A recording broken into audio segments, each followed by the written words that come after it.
Back to our top breaking news story this hour. Top Trump intel officials appearing before the House Intel Committee. And we're still watching there for Tulsi Gabbard to finish her opening statement, for the questions to begin. We'll dip back in as soon as that happens. But this all comes after The Atlantic just published all the texts from an unsecure group text with Trump officials discussing plans for imminent airstrikes in Yemen. And she's discussing that now. Let's listen. Was inadvertently added to a signal chat with high-level national security principals, having a policy discussion about imminent strikes against the Houthis and the effects of the strike. The National Security Advisor has taken full responsibility for this, and the National Security Council is conducting an in-depth review, along with technical experts working to determine how this reporter was inadvertently added to this chat. The conversation was candid and sensitive. But as the President National Security Advisor stated, no classified information was shared. There were no sources, methods, locations, or war plans that were shared. This was a standard update to the National Security Cabinet that was provided alongside updates that were given to foreign partners in the region. The Signal Message app comes pre-installed on government devices.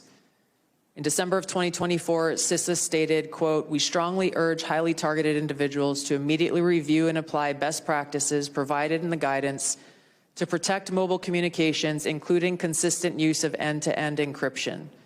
And they named Signal as an app as an example of such an end-to-end encrypted messaging app. Ideally, these conversations occur in person. However, at times, fast-moving coordination of an unclassified nature is necessary, where in-person conversation is not an option.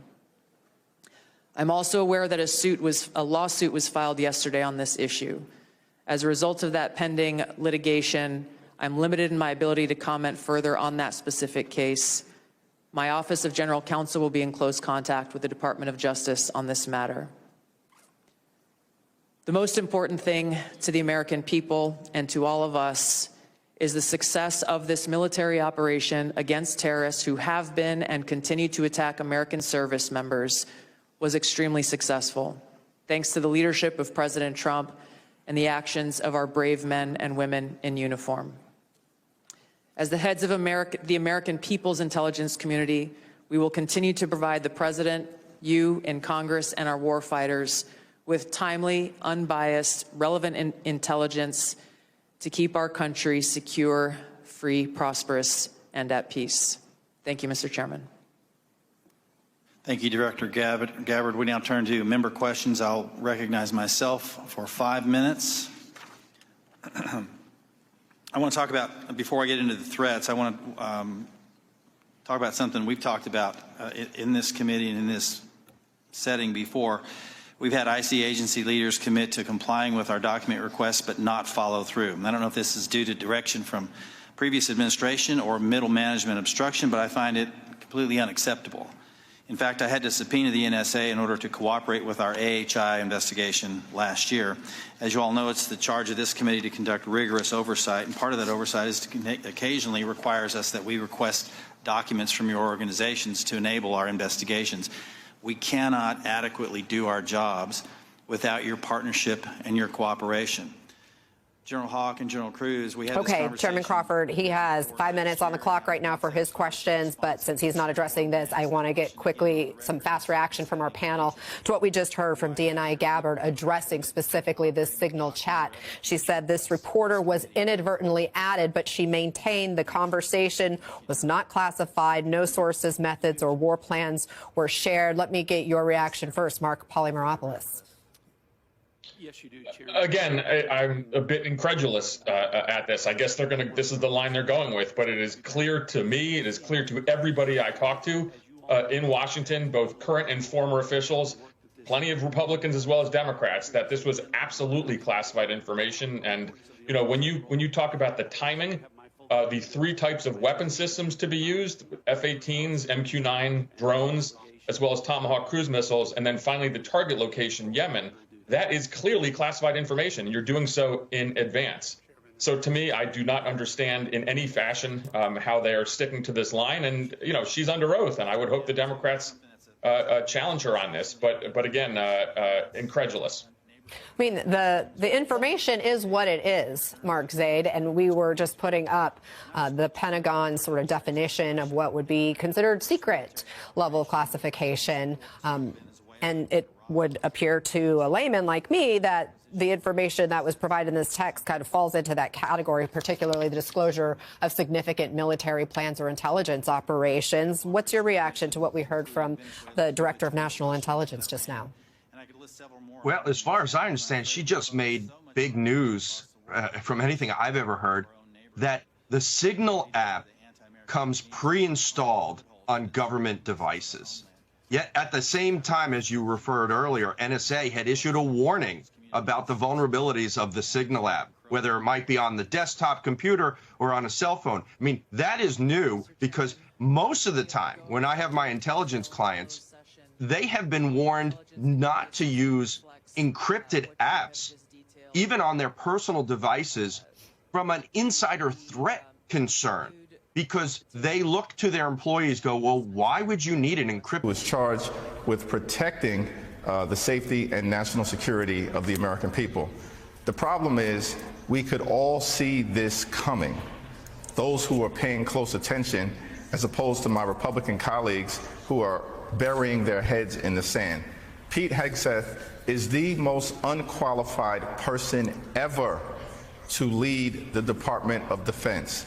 Mitch McConnell knew it, Lisa Murkowski knew it, Susan Collins knew it, Democrats knew it, and we warned the Trump administration, and now the consequences are being felt.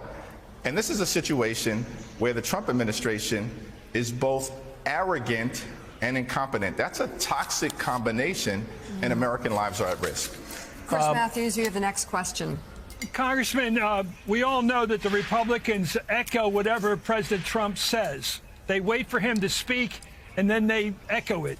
Now, back in 1960, I actually remember this, President Eisenhower had to deny that our U-2 flights over Russia, which began in Pakistan and flew to Norway, we were clearly violating their airspace at a very high level. He initially lied about it and said that wasn't a case of a spy mission, and later he changed his mind and said it was. Do you think President Trump, is capable of recognizing that his people, Hegseth and Waltz, screwed up?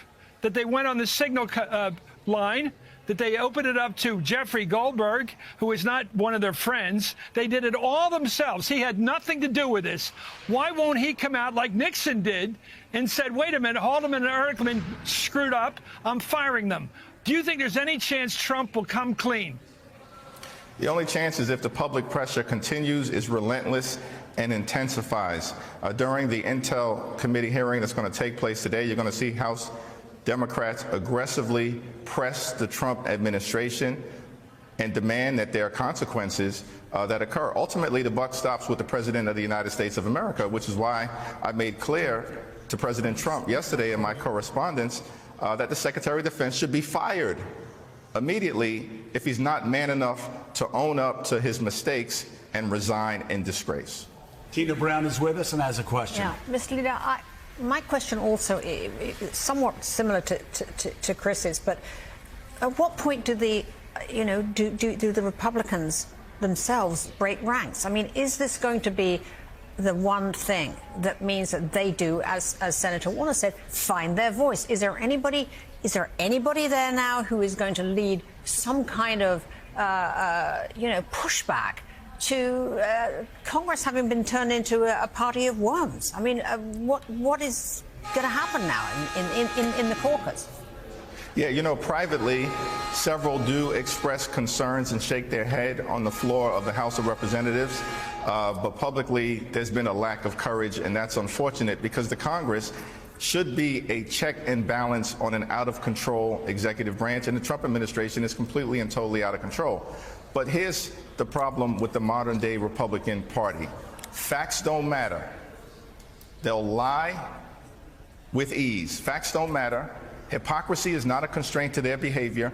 They'll say one thing and do another. All of them had their hair on fire when we've had other national security incidents in the past, particularly when there was concerns related to Democratic administrations, and now they're burying their heads in the sand because hypocrisy is never a constraint to the behavior of the modern day Republican Party, and they've actually concluded that shamelessness is a superpower, which is why you've seen such a shameless reaction and attack on Jeffrey Goldberg as opposed to owning up to the horrific facts of this case. So, Leader Jeffries, if I could just lay out the 4 layers that I see in terms of a breach of security here, and then follow it up with a question. Number 1, this was done on signal.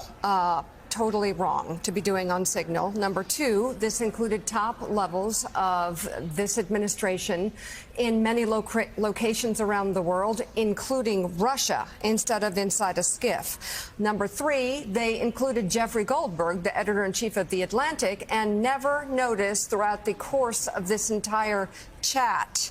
And then 4, there was an admission during a hearing yesterday that there are other similar chats like this out there. So with the administration saying that they are not concerned about this, nothing's going to happen, just a mistake, no big deal, are our troops safe? Are we safe? There's every reason to be concerned that the safety and security of our American troops across the world, many of whom are in conflict zones in dangerous places like the Middle East, are at risk. And that's the reason why we need a full investigation. It should be swift, it should be serious, and it should be substantive. We're demanding that. We have this Intel committee hearing that's getting ready to take place, and that is just the beginning of what we will continue to push for. We need a full... Around all of this that has just come into my email, and it is quite relevant. This coming from Natasha Bertrand and Zachary Cohen, my colleagues. And here's what they say. The information Secretary of Defense Pete Hegseth disclosed in the Signal chat was highly classified at the time he wrote it, especially because the operation had not even started yet. This is according to a U.S. defense official familiar with the operation and another source who was briefed on it afterward. And that's just the beginning of their reporting.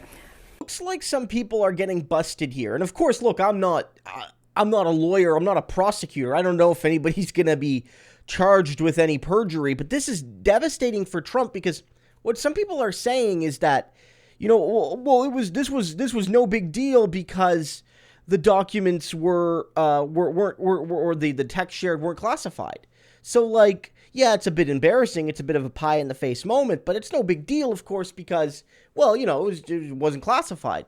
But what's been clear here is some people saying it is classified, and that if they were just regular soldiers or even mid-level military people sharing this stuff, they would probably be charged with doing so.